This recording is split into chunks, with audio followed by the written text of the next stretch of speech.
Masuk surga adalah dambaan setiap orang. Namun nyatanya, tidak semua orang bisa masuk surga hanya karena mereka ingin. Perlu adanya usaha, doa, dan ikhtiar selama di dunia agar dapat menuai hasilnya di akhirat. Dalam sebuah hadis diceritakan bahwa saat Rasulullah SAW melakukan Isra Mi'raj dan melihat neraka, beliau bercerita bahwa di dalam neraka itu lebih banyak dihuni oleh kaum wanita. Berikut ini beberapa kendala yang dapat membuat kaum wanita tidak bisa mencium bau surga, apalagi memasukinya. Berpakaian tetapi telanjang. Sudah menjadi hal yang lumrah di mana para wanita di zaman modern ini berlomba-lomba untuk tampil cantik, sehingga tidak jarang segala hal mereka lakukan untuk menarik perhatian orang lain ataupun tampil cantik untuk diri sendiri.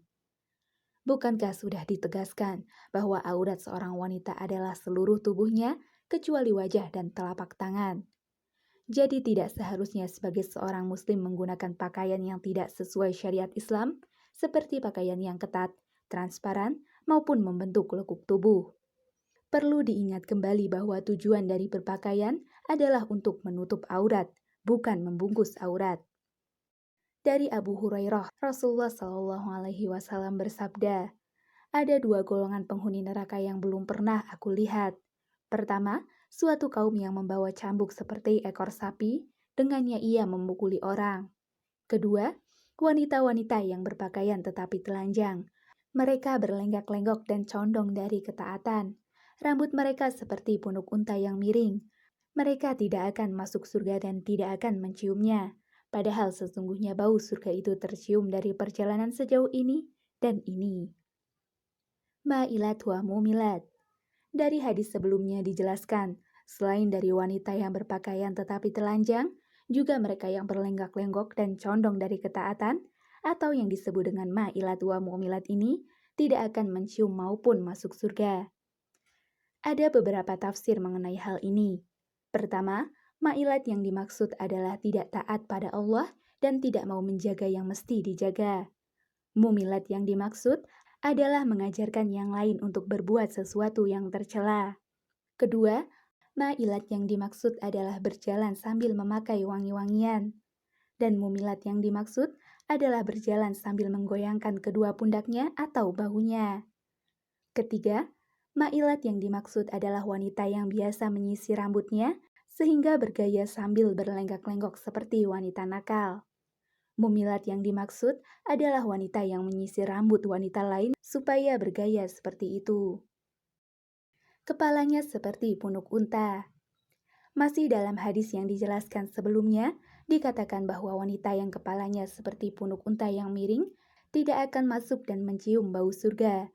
Yang dimaksud dengan wanita yang kepalanya seperti punuk unta yang miring, menurut Imam An-Nawawi adalah wanita tersebut memperbesar kepalanya dengan mengumpulkan rambut di atas kepalanya seperti memakai sorban.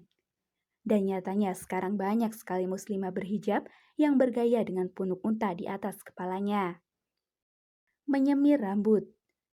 Terlihat sepele namun mendatangkan bahaya. Wanita yang menyemir rambutnya dengan warna hitam dengan tujuan mengikuti tren ataupun hanya agar terlihat lebih muda ternyata dapat mendatangkan mudarat. Dari Abdullah bin Abbas, Rasulullah SAW bersabda, pada akhir zaman nanti akan ada orang-orang yang mengecat rambutnya dengan warna hitam seperti warna mayoritas dada merpati. Mereka tidak akan mendapat bau surga. Mengaku sebagai keturunan orang lain. Dalam Islam, nasab atau garis keturunan merupakan salah satu hal yang dijaga dalam agama.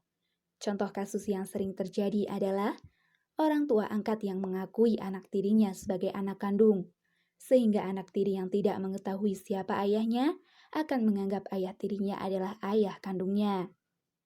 Kemudian, ada pula kasus di mana anak hasil perzinaan menganggap ayah biologisnya adalah ayahnya. Padahal dalam syariat, anak dari perzinaan tidak bernasab pada ayahnya meskipun darah sang ayah mengalir padanya.